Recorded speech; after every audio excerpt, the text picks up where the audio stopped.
ചില നന്മകൾ വരുമ്പോൾ 1000 വട്ടം പറയണം, ഇതെനിക്ക് തന്നത് ദൈവമാണ്, ഈ ആരോഗ്യം തന്നത് ദൈവമാണ്, ഈ ശുശ്രൂഷ തന്നത് ദൈവമാണ്, ഒന്നുമില്ലായ്മ എന്നെ ഉയർത്തിയത് ദൈവമാണ്, എന്നെ അനുഗ്രഹിച്ചത് ദൈവമാണ്, എവിടെയോ കടന്ന് എന്നെ ഇവിടെ എത്തിച്ചത് ദൈവമാണ്. എന്നാണോ ഇതൊരാൾ മറക്കുന്നത്, അന്ന് അയാൾ തോൽക്കാൻ തുടങ്ങും. എന്നാണോ ഇത് ഞാൻ വലിയ പുള്ളിയാണ്, എന്റെ കഴിവാ, എന്റെ ഭാഗ്യവാ എന്ന് കരുതുന്നിടത്താണ് ഒരാൾ പതുക്കെ പതുക്കെ തോക്കാൻ തുടങ്ങുന്നത്. എന്നൊക്കെയാണോ ദൈവത്തെ ഉയർത്തുന്നത്, അന്ന് മുതൽ അയാൾക്ക് വേണ്ടതൊക്കെയും ദൈവം കൊടുത്ത് അനുഗ്രഹിക്കാൻ തുടങ്ങും. യേശു ഒരു വള്ളത്തിലോട്ട് കയറിയില്ലേ? യേശു ഒരു വള്ളത്തിലേക്ക് കയറിയപ്പം അവിടെ അവർക്കുണ്ടായത് നേട്ടമാണ്, നഷ്ടമല്ല.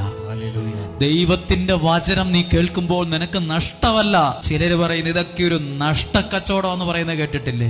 അല്ല, നഷ്ടക്കച്ചവടമൊന്നുമല്ല. ചിലരൊക്കെ ആവേശത്തിൽ പറയും, എനിക്ക് ഇതിനൊക്കെ എവിടാ സമയം, എനിക്ക് നേരെ നിൽക്കാൻ പോലും സമയമില്ല, പിന്നെയാണോ എനിക്ക് ഇതൊന്നും പറ്റത്തില്ല കേട്ടോ, എനിക്ക് ഭയങ്കര ബിസിയാണ്. എന്ത് ബിസിയാന്നാ ഈ പറയുന്നത്? ജീവിതത്തിന് ആവശ്യമായ നന്മകളില്ലാതെ, അനുഗ്രഹമില്ലാതെ ഓടിയതും നേടിയതും ഒക്കെ നഷ്ടമായി പോകും. ചിലപ്പോ ദൈവത്തെ കൂട്ടുപിടിക്കാതെ ഓടിയിട്ട് ഇന്ന് മെച്ചോ ഇല്ല, മിച്ചോ ഇല്ല, കടവല്ലാതൊന്നില്ല. ദൈവം നിനക്കെല്ലാം നൽകും.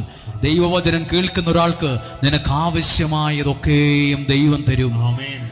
കടലിൽ മീൻ പിടിക്കാൻ പോയപ്പോ അവർക്ക് വറുത്തു തിന്നാനും കറി വെക്കാനുമുള്ള 4, 3, 7 മീനിനെ കൊടുത്തു എന്നല്ല പറഞ്ഞത്. അവിടെയുള്ള വള്ളങ്ങൾ മുഴുവൻ നിറഞ്ഞു.